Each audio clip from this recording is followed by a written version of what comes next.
warahmatullahi wabarakatuh. Alhamdulillah wassalatu wassalam ala Rasulillah wa ala alihi wa sahbihi wa mawalah. Rabbi shrah li sadri wa yassir li amri wahlul 'uqdatam min lisani yafqahu qawli. Allahumma 'allimna ma yanfa'una wanfa'na bima 'allamtana wa zidna ilman. Sabahul khair. Kaifa halukum? Bi khairin walhamdulillah. Sami sehat nggih, Bapak Ibu? Alhamdulillah ya. Kita senantiasa bersyukur kepada Allah Subhanahu wa taala ya. Hingga hari ini kita masih mendapatkan limpahan nikmat karunia dari Allah Subhanahu wa taala. Di antaranya adalah kita masih dimudahkan oleh Allah Subhanahu wa taala untuk menghadiri majalisul ilm ya. Di madrasah yang kita cintai ini, kita berharap kepada Allah Subhanahu wa taala semoga Allah menerima amal ibadah kita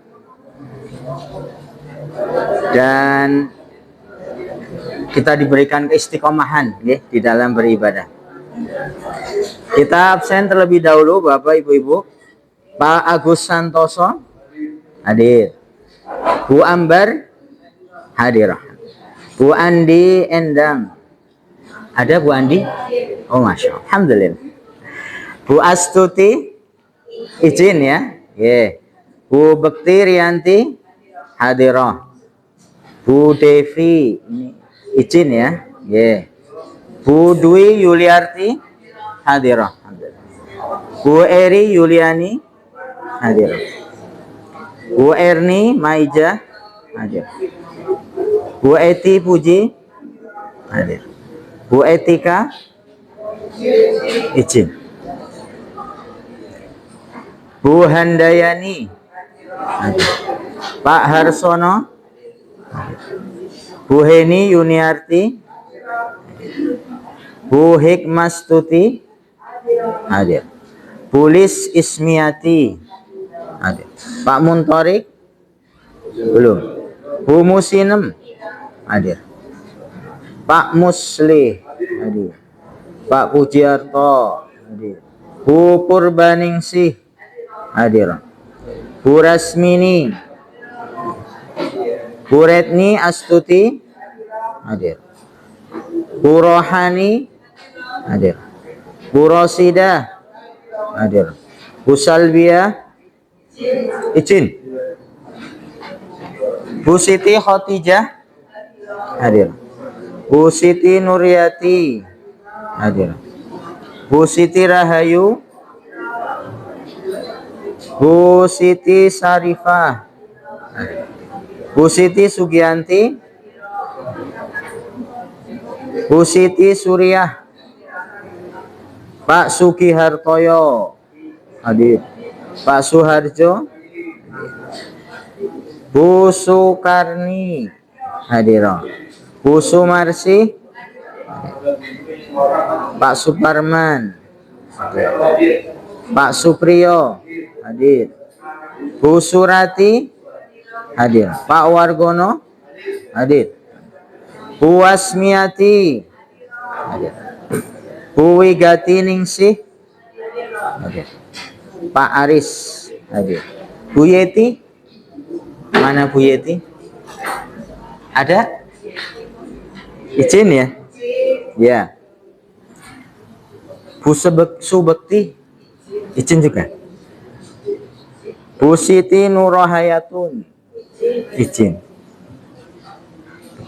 Bu Sri Sugiyarti hadir. Alhamdulillah. Bu Neni hadir. Bu Yulianti hadir. Pak Rohadi hadir. Bu Meizer belum. Bu Mei Nur Hayati hadir. Pak Sugeng Raharjo. Bu Luigi Astuti hadir. Sudah semuanya dipanggil? Ada yang belum? Sudah ya? Oke. Yang hadir berarti berapa ini?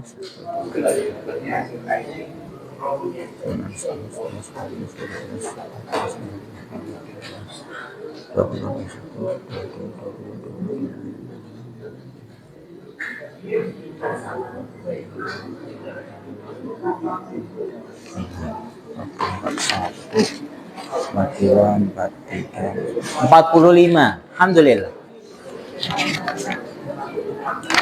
Oke.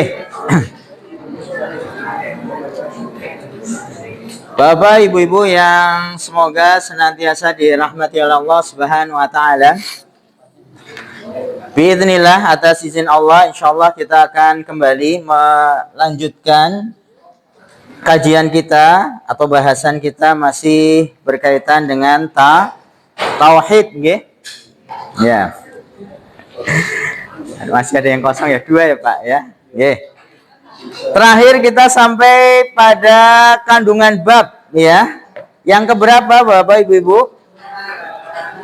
Kedua. Masih yang kedua ya. Ya, kita insya Allah hari ini akan menambah ya. Di kandungan yang kedua, nun sewu mal saya nggak ke bawah ini bukunya, tapi ini saya bawa buku syarahnya. Syarah itu artinya keterangan ya. Keterangan dari buku yang kita bahas ya. Kemarin disebutkan bahwasanya kandungan bab yang kedua itu adalah menunjukkan akan besarnya apa? Pahala tauhid ya. Bagaimana tauhid itu memiliki pahala yang besar dan juga memiliki timbangan yang berat ya. Terus kita juga kemarin menyebutkan kaitan dengan al-mizan. Masih ingat apa itu al-mizan Bapak Ibu? Timbangan ya. Jadi amal perbuatan manusia kita semua, saya dan bapak-bapak ibu-ibu semuanya itu nanti pada hari akhir itu akan ditimbang ya. Orang yang kemudian catatan atau timbangan kebaikannya itu lebih berat daripada keburukannya, maka dia akan bahagia. Bahwa fi 'aisyatir radiyah ya, dia akan mendapatkan kehidupan yang cukup ya. Yang tidak ada kenikmatan yang enggak ada batasnya ya. Namun kalau yang lebih berat adalah timbangan keburukannya, maka inilah yang kemudian menjadi apa namanya ya kesengsaraan ya. Fa ummuhu hawiyah, di dalam surat apa Al-Qari'ah, fa ummuhu hawiyah, tempat kembalinya adalah di neraka hawiyah. Dan kemarin kita sebutkan bagaimana tauhid itu memiliki timbangan yang berat. Bahkan kita sebutkan ya, ada di dalam hadis ya yang disebut dengan hadis apa kemarin? Hadis bitoqoh. Kemarin kita menyebutkan ya, disebutnya hadis bitoqoh.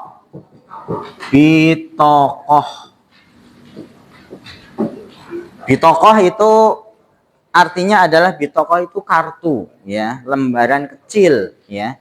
Bagaimana orang yang nanti di hari kiamat, ini hadisnya sahih ya. Terkenal hadisnya ini ya. Bagaimana ada orang yang datang nanti pada hari kiamat dengan catatan keburukan, dosa yang banyak ya. Bahkan disebutkan di dalam hadis diriwayatkan sampai 99 lembar. Isinya apa? Jelek semuanya, dosa semuanya gitu ya. Bahkan setiap lembarnya itu sejauh maddal basar, di dalam hadis disebutkan sejauh mata memandang ya.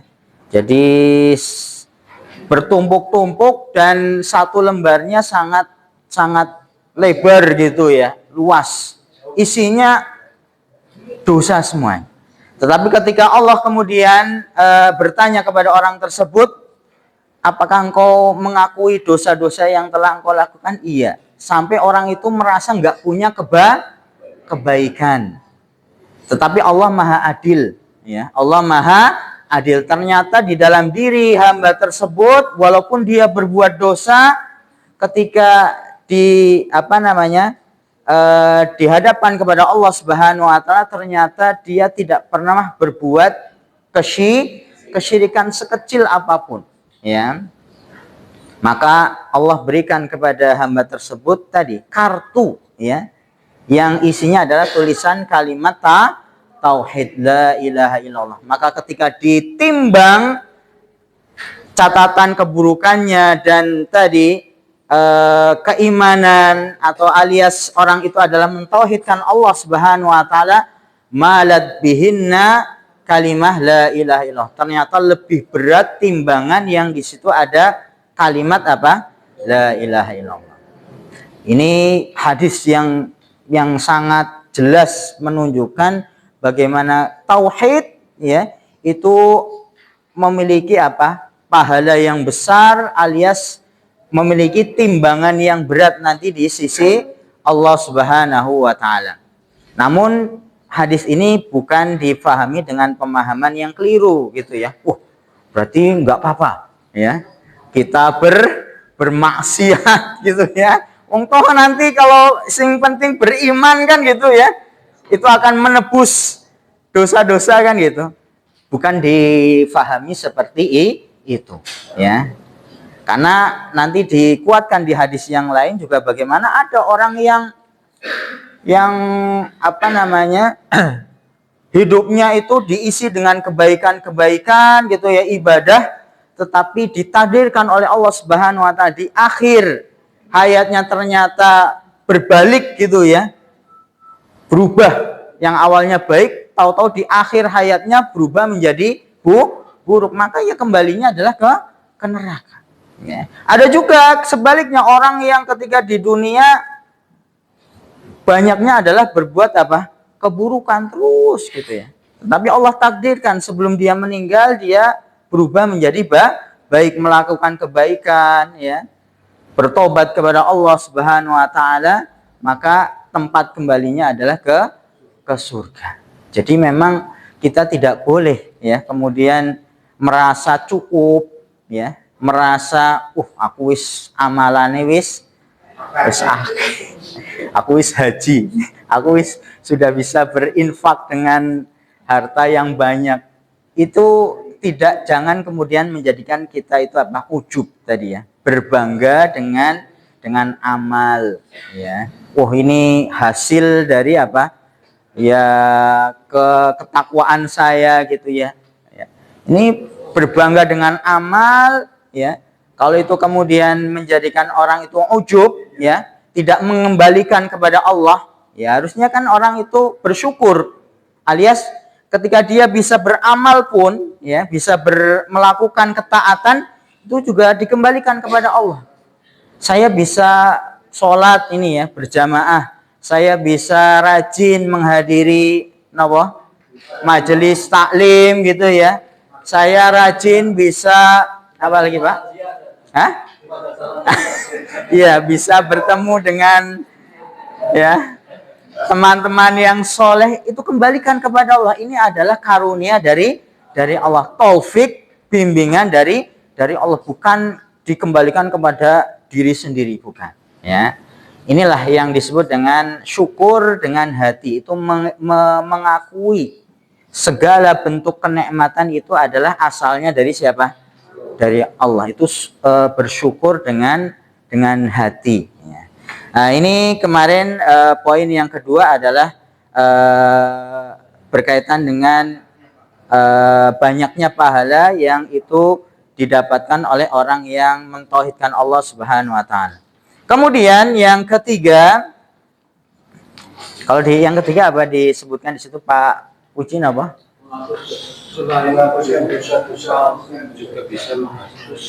Nggih.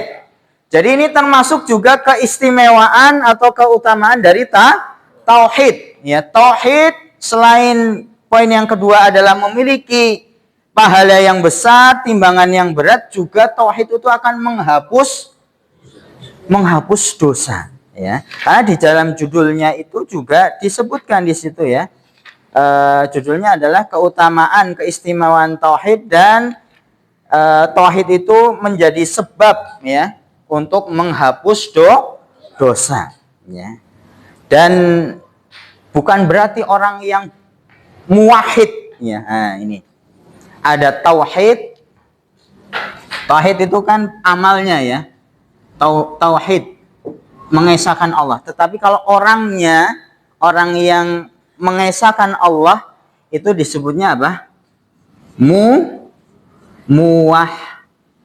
Bukan pakai ya. Muwahhid pakai W, ya. Muwahhid. Ya. Nggak apa-apa, Bapak, Ibu-ibu.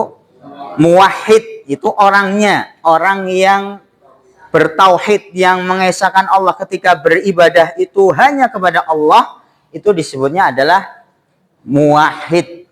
Sama halnya umpamanya lawan dari tauhid apa? Syirik. Orangnya nah, ini sama, ya. Musyrik. Nih, orangnya yang berbuat kesyirikan itu disebutnya adalah musyrik. Tapi kalau orang yang jangan dinamai nanti punya cucu dinamai musyrikin, nah kan arti kayak kelihatannya bahasa Arab gitu, ya. Tapi maknanya bahaya ini, Bu. Ya, nama-nama yang baik, muwahhid, ya, enggak apa-apa. Atau nama-nama yang baik yang lain, ya, nama-nama nabi, nama-nama rasul, ya. Ada, Pak, namanya musyrikin. Muslimun mungkin ada, ya, Pak Muslim kan gitu, ya. Nah, Pak Mukmin, nah, ya baik, bagus. Pak Muwahhid alias yang mentauhidkan Allah itu bagus, ya.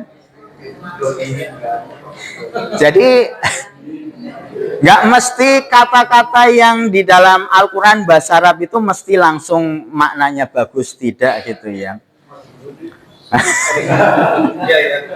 Tapi memang harus diketahui artinya gitu, ya. Nah, nanti juga ada kaitannya dengan yang akan kita bahas. Nah, ini tauhid adalah orangnya adalah muwahhid. Jadi orang yang muwahhid pun sekalipun, ya, orang yang dia mentauhidkan Allah itu tidak terlepas dari yang namanya dosa, ya. Bukan berarti orang yang ahlu tauhid gitu, ya, itu mesti nggak pernah berbuat dosa, tidak. Tetapi yang namanya selama orang itu masih manusia gitu, ya, manusia, ya. Makanya ada yang mengatakan kata-kata manusia, ya, insan, ya. Insan itu nanti kalau di dalam bahasa Arab ada istilah nisyan, insan nisyan. Jadi manusia itu ya tempatnya lupa dan apa? Salah alias berbuat dosa. Selama dia masih manusia, ya berbuat dosa dan kesalahan, lupa, ya.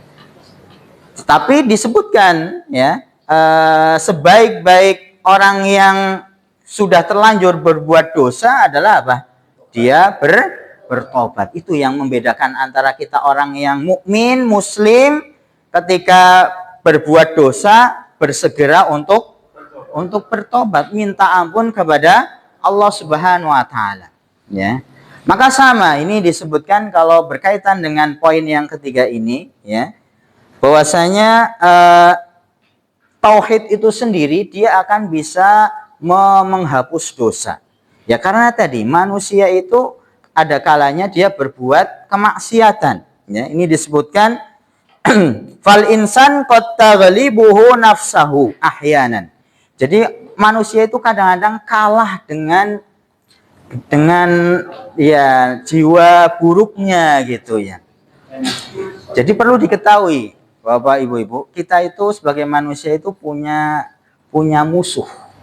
Punya musuh yang, ya, musuh yang itu ya menjerumuskan kita kepada keburukan. Nah, musuh manusia itu ada dua. Ada yang dari dalam, ada yang dari luar. Ini perlu diketahui ya. Ada yang dari dalam, ada yang dari luar. Kira-kira lebih bahaya mana? Yang dari luar apa dari dalam? Sama-sama bahaya. Tapi kalau ditanya lebih bahaya mana? Ya, yang dari dalam inilah yang lebih bahaya ya. Dan memang musuh terbesar dari manusia itu ya sebenarnya dirinya sendiri ya. Makanya itu yang dari dalam ya. Nanti dari luar ada syaitan ya yang terus menggoda kita. Syaitan pun nanti ada dari kalangan jin, ada juga dari kalangan manusia ya. Ada orang tapi kok ngajak kepada keburukan, kemaksiatan, ini ya syaitan ini, tapi wujudnya apa? Manusia ya. Jadi ada yang dari dalam, ada yang dari luar ya. Kalau yang dari dalam tadi adalah berkaitan dengan an-nafs ya. Nafs itu ya diterjemahkan ke dalam bahasa kita ya jiwa gitu ya. Jiwa atau juga bisa diterjemahkan adalah ruh ya. Karena ini sebetulnya nafs ini sesuatu yang nggak kelihatan ya. Jadi ada jasad, badan, ada ruh ya, yang mana ketika ruh itu kemudian ada di dalam jasad maka menjadi hidup kan gitu ya. Maka kalau kita melihat penjelasan para ulama yang namanya an-nafs yaitu gampangannya dimaknai dengan apa? Jiwa atau ruh ya. Nah, ini di dalam Al-Qur'an disifati makna jiwa itu ada 3 Bapak Ibu ya. Ada 3 jenis atau bentuk dari jiwa ya. Ini supaya kita ngerti gitu ya. Bahwasanya di dalam diri kita itu ya tadi ada jiwa-jiwa yang dekat dengan kebaikan, ada juga yang sebaliknya. Yang dekat dengan keburukan itu disebutnya adalah nafs, disebutnya nafs ammarah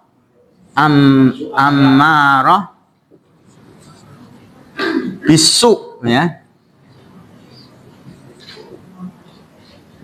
Ammarah bisu atau yang di terjemahan bahasa Indonesia adalah memerintahkan kepada apa? Asu itu keburukan ya.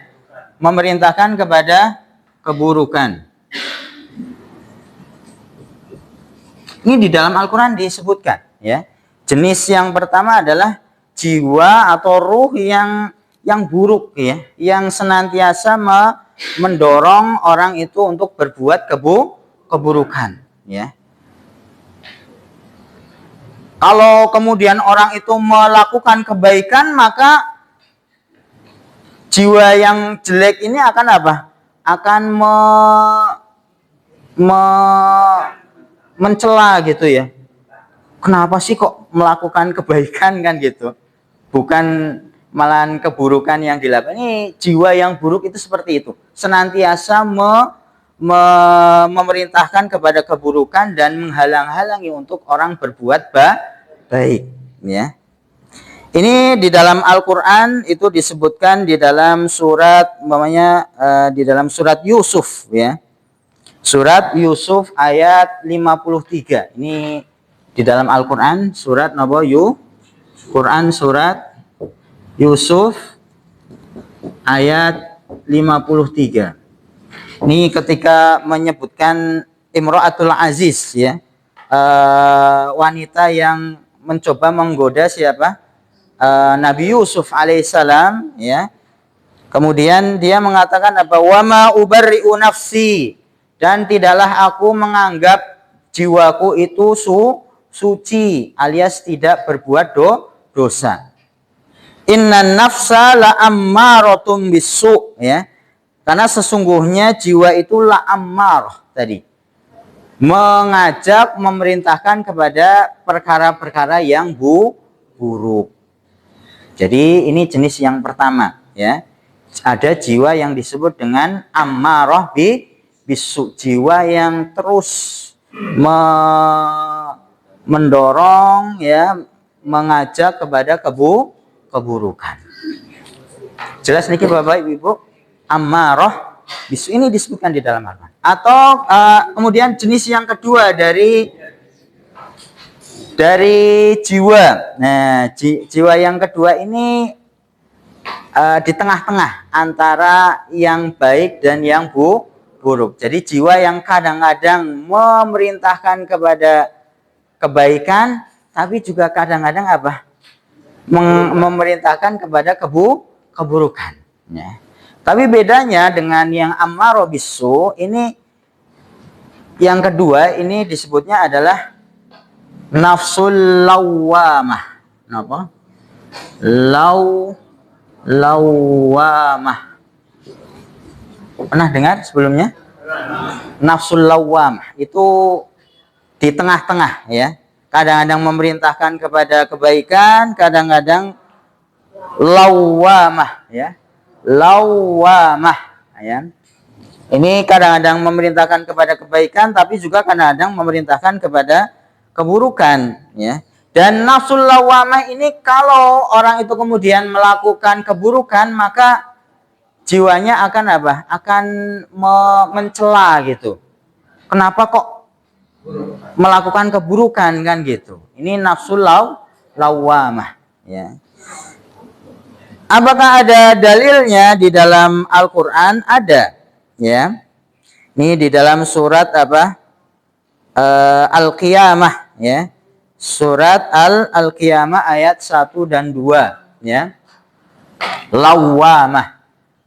Lawwam itu artinya dari kata lama yalumu, yang mencela. Lawwamah ini kalau diterjemahkan yang mencela gitu, ya.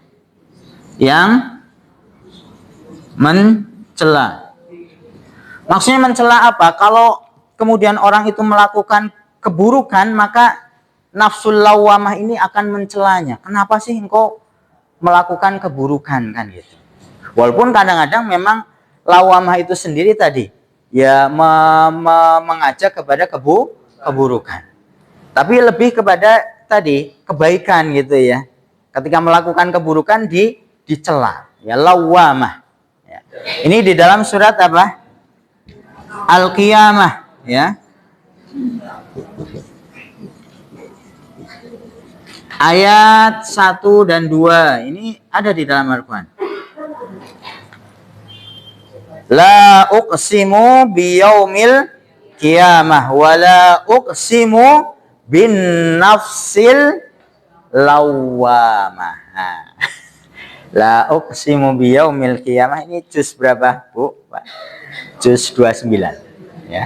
Nanti bisa dilihat di Al-Qur'annya. Surat, buka saja surat Al-Qiyamah ayat 1 dan 2. Di situ Allah menyebutkan jenis yang kedua ini dari jiwa itu ada yang kadang-kadang baik, kadang-kadang buruk. Ya, kalau lagi pas baik, dia ketika orang itu melakukan keburukan, dia akan apa? Akan mencelanya, gitu, ya. Ini yang keberapa?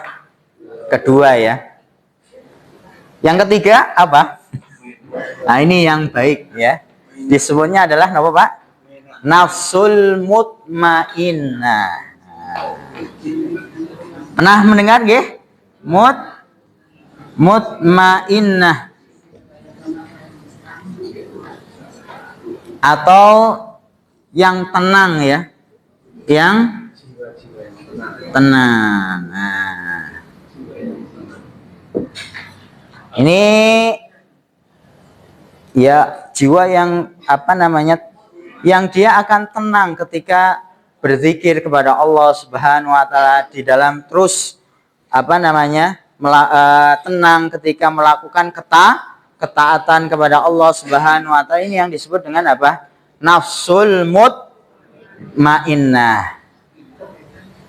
Di dalam surat apa kira-kira? Al-Fajr ayat akhir-akhir 27. Ya ayatuhan nafsul mutmainnah. Ya, ini di dalam 27, 28 sampai 30 ya ini ya. Ya ayyatuhan nafsul mutmainnah 28 ya. Wahai jiwa-jiwa yang tenang, irji'i ila rabbiki radiyatan mardiyah. Kembalilah kepada Tuhanmu ya dalam keadaan radiyah ya. Ridha dan diridhoi oleh Allah Subhanahu wa taala ya. Fadkhuli fi ibadi, bergabunglah gitu ya di golongan para hamba-hambaku, wadkhuli jannati, dan masuklah ke dalam surga ya, surgaku kata Allah. Ini di dalam surat apa? Al-Fajr. Al-Fajr ayat 28 sampai 30 ya. Jadi Allah Subhanahu wa taala telah menjelaskan ya kondisi-kondisi dari jiwa manusia. Nah, jadi ya kalau kemudian ada di dalam diri kita tadi bisikan-bisikan, dorongan-dorongan jiwa untuk melakukan keburukan, maka apa yang kita lakukan? Apakah kemudian kita mengikuti ataukah kita berupaya untuk melawan? Melawan. Ya. Berupaya untuk melawan, ya. Itulah yang disebut dengan mujahadatun nafs. Ada istilah ya. Mujahadatun nafs. Mujahadah. Mujahadatun nafs. Upaya untuk melawan ya, melawan hawa nafsu atau jiwa yang buruk tadi ya. Tapi yang namanya peperangan itu kan atau perlawanan ya, kadang-kadang orang itu menang kan gitu ya, tapi juga kadang-kadang apa, kalah, lebih kuat dorongan apa untuk berbuat keburukan sehingga orang itu kalah, alias akhirnya berbuat apa, jelek kan gitu ya. Ya. Ini sering ya, makanya sering kita mungkin ada perang gitu ya. Ini antara mau nyogok apa enggak nyogok ini supaya lancar urusannya atau tidak kan gitu. Itu kan sebetulnya apa? Kita tahu yang namanya dosa riswah gitu ya, menyuap itu kan dosa apa bukan sih menyuap itu? Atau karena sudah biasa menjadi halal? Ya dosa ya, baik yang menyogok atau yang disogok ya. Tapi kan kadang-kadang kita sudah tahu ini menyogok ini dosa, tetapi nafsu ya, karena hawa nafsu itu kan lebih condong kepada apa yang buruk-buruk ya. Ya yo, ini biar apa namanya, anaknya keterima umpamanya di apa, di ya yang terjadi biasa itu kan ya, ingin daftar di instansi dan seterusnya, atau mungkin ya macam-macam sekarang yang namanya riswa itu di segala unit ada. Maka ketika ada itu kan sebetulnya ada peperangan ya antara jiwa itu tadi ya, yang buruk itu yang mendorong ya untuk melakukan keburukan. Maka ya bagaimana kita kemudian berupaya untuk tadi melawan hawa nafsu tersebut ya, ammarah bisu itu ya kita kalahkan kan gitu. Tapi ya kadang-kadang orang itu apa, kalah gitu ya dengan ammarah bisu tadi, sehingga apa, sehingga dia melakukan keburukan dengan melakukan perbuatan haram, atau bisa jadi apa, pelanggarannya apa, meninggalkan perintah kan gitu ya. Wiswayai apa, sholat gitu. Kenapa Pak? Sudah saatnya mamanya bayar zakat gitu ya, mengeluarkan zakatnya uang wajib, nantilah ditunda Tunda itu kan sifat apa? Buruk yang ada di dalam jiwa yang mengajak kepada keburukan, menunda. Yang akhirnya orang itu apa? Meninggalkan perintah. Umpamanya sudah datang waktunya sholat, ya. Ah, nantilah, ya. Masih lama waktunya kan isi dawa gitu ya. Nanti saja. Ditunda-tunda sampai waktunya habis. Ini kan dia berarti kalah dengan hawa nafsunya, ya. Maka tadi kalaupun terlanjur orang itu apa? Berbuat dosa karena mengikuti hawa nafsu. Nah, ini kan disebutkan di sini keterangannya qad taghlibuhu nafsahu ahyanan. Kadang-kadang orang itu walaupun dia akidah, ya, punya akidah yang benar gitu ya. Tapi ya kadang-kadang kalah dengan hawa nafsunya, ya. Maka tadi yang bagaimana yang menyikapinya adalah dengan bersegera bertobat. Ini dikatakan lakinnahu mukhlishan lillah fi ibadatihi wa ta'atihi. Walaupun kadang-kadang orang itu kalah dengan hawa nafsunya sehingga dia berbuat dosa, melanggar aturan Allah atau meninggalkan perintah Allah Subhanahu wa taala, tetapi dia tetap menjaga keimanannya, tauhidnya kepada Allah, ya. Di dalam beribadah dia tetap apa? Memurnikan ibadah kepada Allah. Fa hasanatut tauhid tukaffiru anhu al khotoya. Maka kebaikan tauhid, ya, kemurnian tauhid itulah yang nanti mampu apa? Menggugurkan dosa idza laqiyallahu biha. Manakala nanti di akhirat dia bertemu dengan Allah dalam kondisi apa? Mentauhidkan Allah, muwahhid tadi, ya. Dalam kondisi orang itu muwahhid, ya. Tidak menyekutukan Allah, tidak berbuat syirik kepada Allah, maka keimanan, ketauhidan yang murni itulah yang bisa menghapus dosa-dosa. Ya persis dengan tadi hadis yang pernah kita sampaikan, ya. Orang yang datang dengan catatan dosa sampai 99 lembar, ya. Setiap lembarnya sejauh mata memandang. Jadi tauhid ini perlu kita jaga, kita terus waspada dari perkara-perkara yang bisa mengkotori atau membatalkan ketauhidan tadi. Jelas niki Bapak Ibu-ibu? Ada yang mau menambahkan mungkin berkaitan dengan poin ketiga ini, ya? Nggih, monggo Bapak.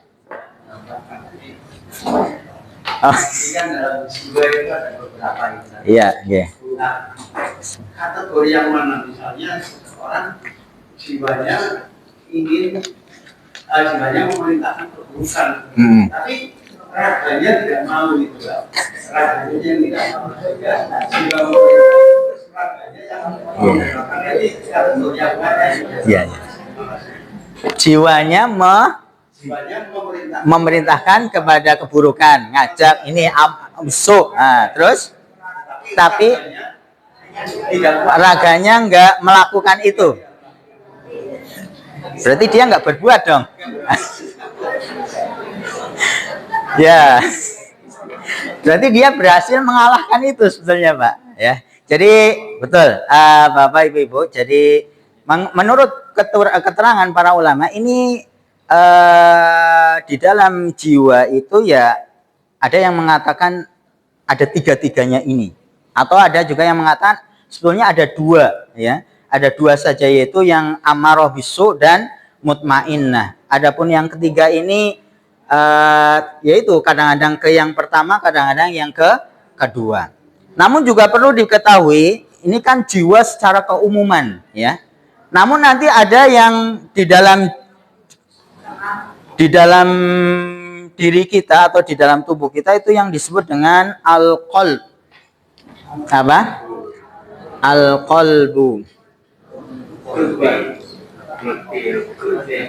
Kalau diterjemahkan seringnya dengarnya apa, Bu? Qalbu. Hati kan ya? Ya, hati. Hati ini jadi kalau di dalam bahasa Arab kolbu itu sebetulnya kalau secara makna bahasa gitu ya, kolbu itu bukan diartikan hati. Jadi kan ada organ hati, ada juga yang disebut dengan jantung. Sebetulnya kalau secara bahasa dalam bahasa Arab, kolbu itu maknanya bukan hati, tetapi jantung ya. Jantung hati.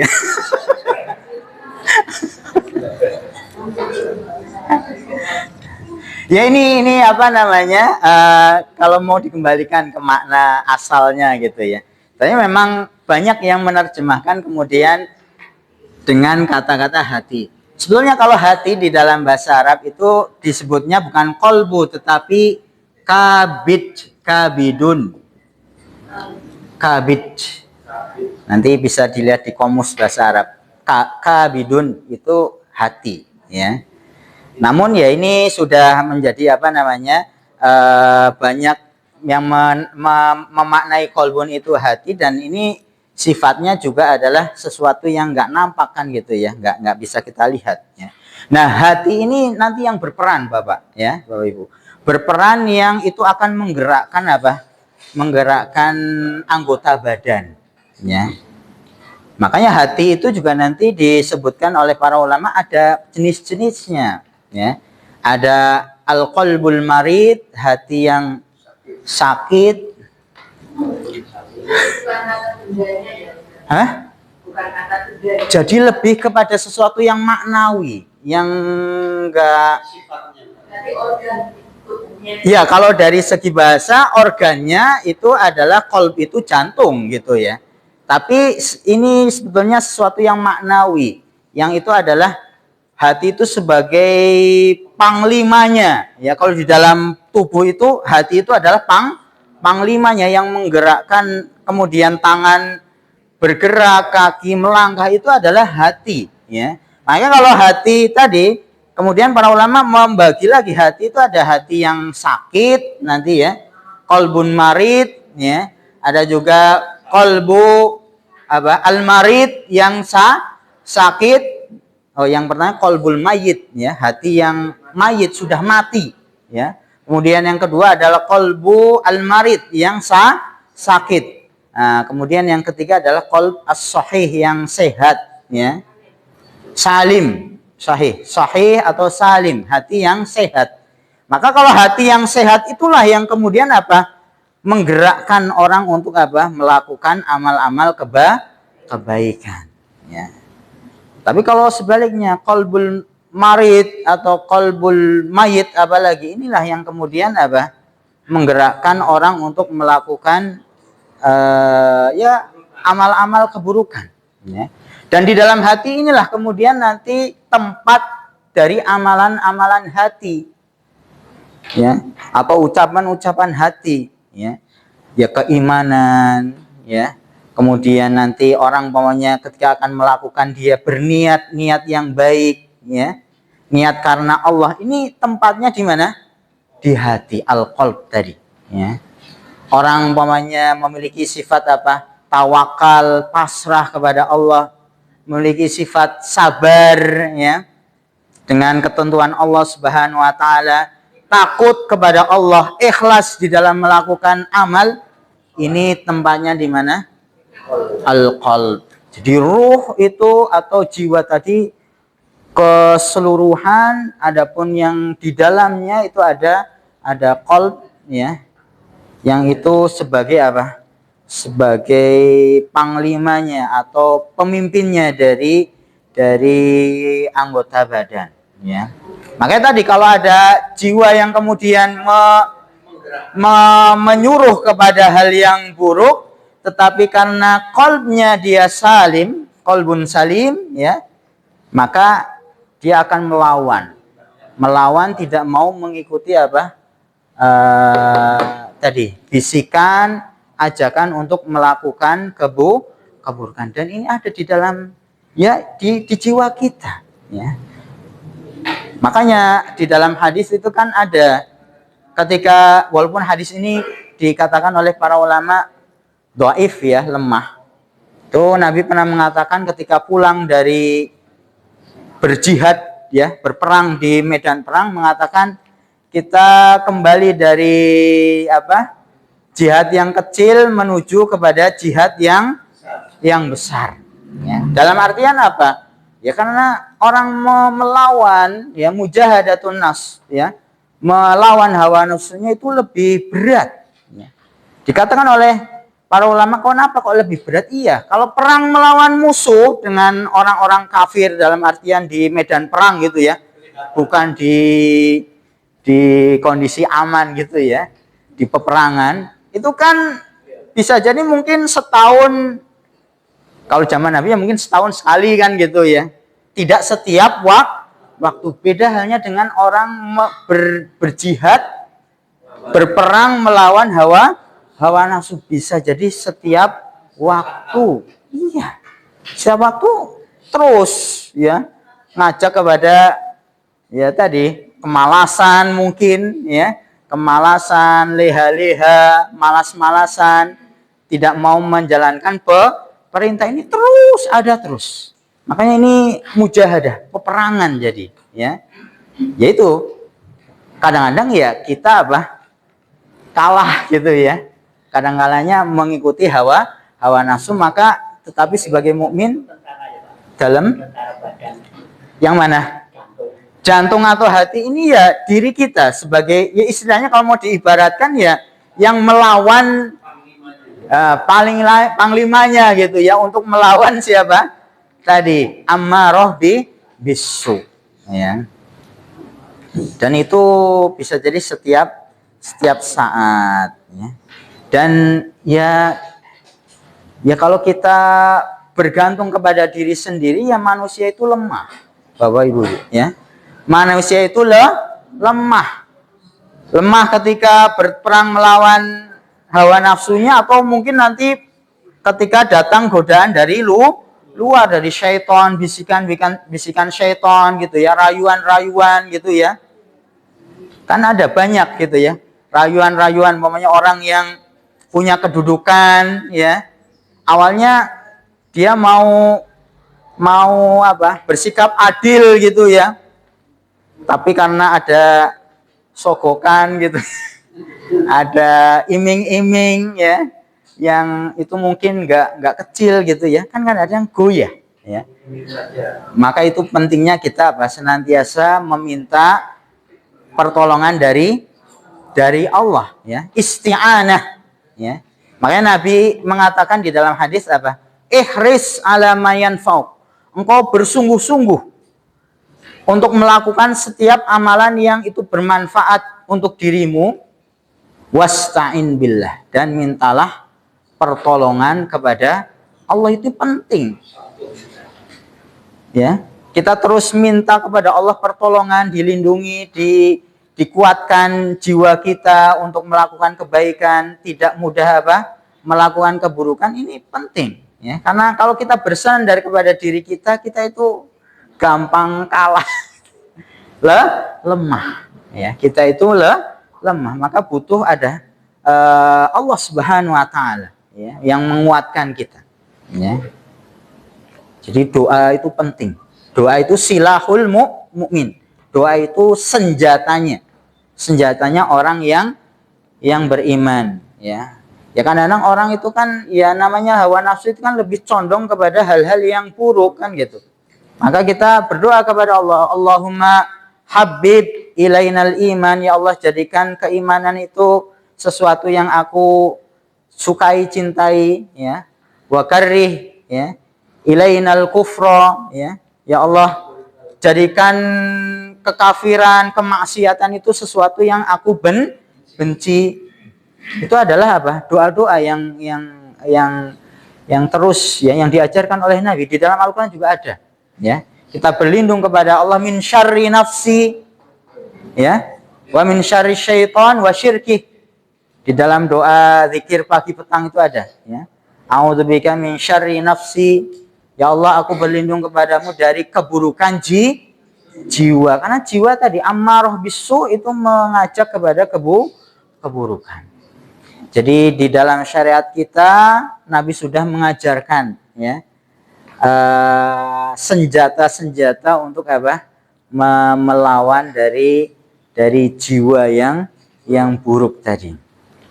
Ya kalaupun kita sewaktu-waktu kalah, kita cepat-cepat bertobat, meminta ampun kepada Allah Subhanahu wa taala, dan tidak ada yang namanya manusia yang bersih dari yang namanya dosa. Ya. Tetapi tidak kemudian kita larut di dalam dosa terus. Itu disebutnya adalah isror, ya. Isror di dalam dosa itu artinya dia tidak kemudian merasa bersalah, tetapi malahan terus melakukan dosa. Ya. Jelas nih Bapak Ibu-ibu, poin yang ketiga. Ini mau dilanjutkan poin keempat tapi masih tinggal 4 menit. Ya, monggo Pak. Hubungannya dengan jauh begini. Ya. Ada istilah di masyarakat yang tahu bahwa kita itu manusia punya hati yang suci, hati yang bersih. Ya. Di mana yang tidak mau untuk goroh. Nah, ya. Jadi kategori yang mana? Ya, Masya Allah. Jadi kadang-kadang saya gini, sebenarnya saya berbuat dosa, misalnya salah ini. Demikian, Pak. Iya. Karena tidak sedikit orang yang jadi itu salah dilakukan itu banyak sekali. Iya. Gitu, Pak. Nggih. Wallahu taala alam bisawab. Jadi nanti di dalam Al-Qur'an pun ada disebutnya qalbun. Kadang-kadang Allah menyebutkan dengan kata-kata qalbun. Kalau bahasanya seperti ini qalbun, ya. Qalbun, al-qalbu. Tapi ada juga kadang-kadang Allah menyebutkan dengan kata-kata fuadun. Fuad. Nah, dengar ya. Fuadun. Fuad itu artinya ya hati juga. Tetapi dikatakan oleh para ulama, fuad ini lebih kepada sesuatu yang di dalam hati tetapi intinya. Istilahnya tadi dikatakan apa? Ya mungkin bahasa yang sering didengar, hati yang paling dalam gitu, yang intinya. Nah, yang namanya fuad inilah yang kemudian dia tidak akan bohong gitu ya. Yang disitulah yang kemudian ya bagaimanapun orang akan mengakui ya akan kebenaran. Contoh umpamanya ada orang yang lisannya mungkin atau ya meyakini nggak ada Tuhan kan gitu, atau biasa disebut dengan apa, kaum ateis ya. Ada orang-orang yang nggak percaya adanya Tuhan.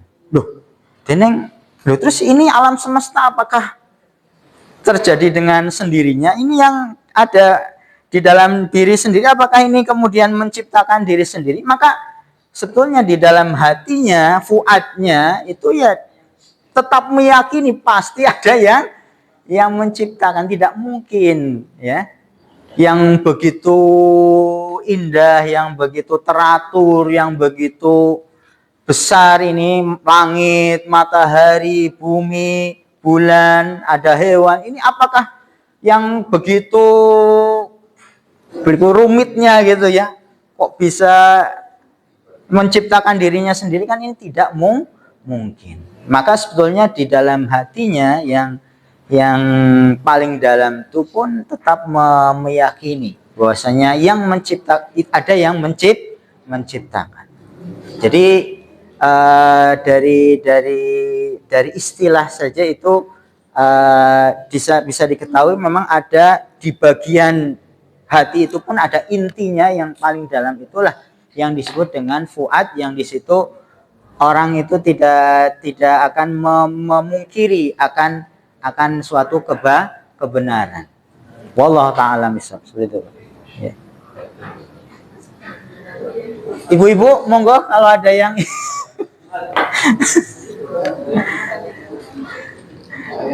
nggih, monggo. Bagaimana cara mengendalikan amarah? Amarah, Masya Allah. Nggih. Cara mengendalikan amarah ya. Jadi yang pertama ya, kita yakini memang amarah ini adalah kebanyakan adalah datangnya dari syaitan ya. Sifat marah ya, itu datangnya dari syaitan, ya. Walaupun memang marah sendiri itu ada kalanya menjadi baik kalau itu berkaitan dengan perkara-perkara yang baik kan gitu, ya. Umpamanya ada orang-orang yang menghina Nabi kita ya patut marah, bukan malahan seneng gitu. Ini berarti dipertanyakan keimanannya, ya. Tapi secara umum kemarahan itu adalah bersumber dari syaitan. Maka bagaimana cara melawan atau mengendalikan amarah itu disebutkan di dalam hadis dengan bergerak alias merubah posisi, itu disebutkan di dalam hadis. Kalau dia dalam kondisi duduk maka ya berdiri, ya. Kalau berdiri dia duduk, atau dia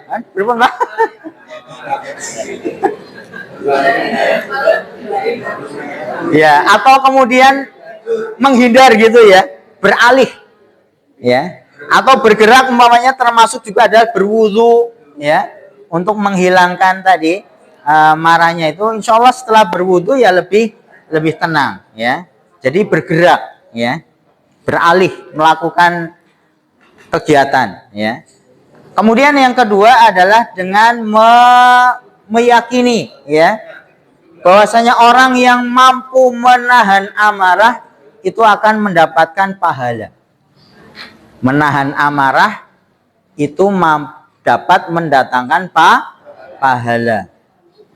Bukan yang mungkin diyakini gitu ya selama ini. Oh, nek ora di marah itu, kalau nggak diungkapkan, nggak dilampiaskan itu nanti jadi penyakit. Enggak. Tapi di dalam syariat kita apa? Untuk di manage tadi, ya, dikelola dengan diantaranya tadi melakukan, iya, ya, berwudu dan seterusnya. Termasuk juga meyakini tadi menahan amarah itu adalah amal kebaikan. Apa dalilnya? Di dalam Al-Quran surat Ali Imran, wasari'u ila maghfiratin min rabbikum wa jannatin 'arduha samawati wal ard wa iddat lil muttaqin. Bersegeralah menuju ampunan Allah, surganya Allah yang luasnya apa? Langit dan bumi yang Allah siapkan untuk orang-orang yang bertakwa, kan gitu. Lanjutannya Allah sebutkan ciri-ciri orang yang bertakwa. Apa diantaranya? Wal kadhiminal ghaid. Ciri orang bertakwa itu apa? Al kadhiminal ghaid, mampu mengendalikan, menahan amarah. Ya. Jadi kalau ingin menjadi disebut orang yang bertakwa, ya diantara cirinya tadi mampu mengendalikan amarah, gak dikit-dikit apa emosian gitu, ya, atau istilah bocah sekarang apa, temperamen atau baperan gitu, ya. Apa Pak, baperan? bawa perasaan gitu, ya, marah gitu, ya. Dinasihati sedikit marah gitu, ya. Ini bukan ciri orang yang bertakwa. Termasuk juga adalah bisa memaafkan, ya, wal afina 'anin nas, mampu memaafkan kesalahan orang lain. Ini enggak mudah memang. Menahan amarah, memaafkan kesalahan orang lain, ini bukan perkara yang gampang. Kadang-kadang orang sekali tersakiti dengan lisan kan wis nanti kapanpun pokoknya, ya. Yang gitu, ya. Tapi ingat ayat ini. Ingat Al-Qur'an, Allah yang menyebutkan kalau kita ingin meraih derajat takwa itu diantaranya melawan jiwa jelek yang terus pingin apa? Tadi kalau disakiti pinginnya apa? Membalas dan seterusnya, dendam. Tapi diperintahkan di dalam syariat nanti apa? Afina anas. Sudah diikhlaskan, dimaafkan. Kalau ada orang yang menyakiti kita.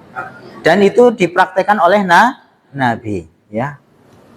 Bagaimana dulu paman Nabi pernah dibunuh ya di perang Uhud. Siapa paman Nabi? Hamzah. Sampai apa? Dadanya dibelah, diambil hatinya, ya. Siapa yang melakukan? Wahsy, budaknya siapa? Ya, budaknya Ummu Jamil kalau tidak salah, ya. Nah, itu Wahsy akhirnya masuk Islam, ya. Tetapi ya tadi Nabi sudah memaafkan, walaupun memang apa? Karena manusia gitu ya. Masih itu Nabi mengatakan, engkau sudah aku maafkan, tetapi aku tidak ingin melihat engkau langsung gitu ya. Ya ini manusiawi. Artinya apa? Tetap orang itu harus berupaya memaafkan, walaupun mungkin ada sifat yang itu mungkin masih jangan sampai mengingatkan kembali gitu ya, dengan apa perbuatan yang dulu pernah dilakukan. Jadi itu ya cara-cara untuk kita memanage atau menahan amarah, dan itu tidak gampang ya, tidak mudah, tetapi perlu kita lawan ya. Cekap niki Bapak Ibu-ibu, sebetulnya pingin lebih dari satu ya, tapi nggak apa-apa, kita mengambil faidah dari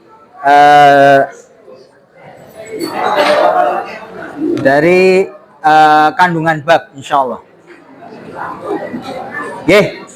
Terima kasih atas kehadirannya dan perhatiannya. Semoga Allah Subhanahu wa taala membalas amal ibadah kita dengan pahala yang besar berlipat dari Allah Subhanahu wa taala. Allahumma amin.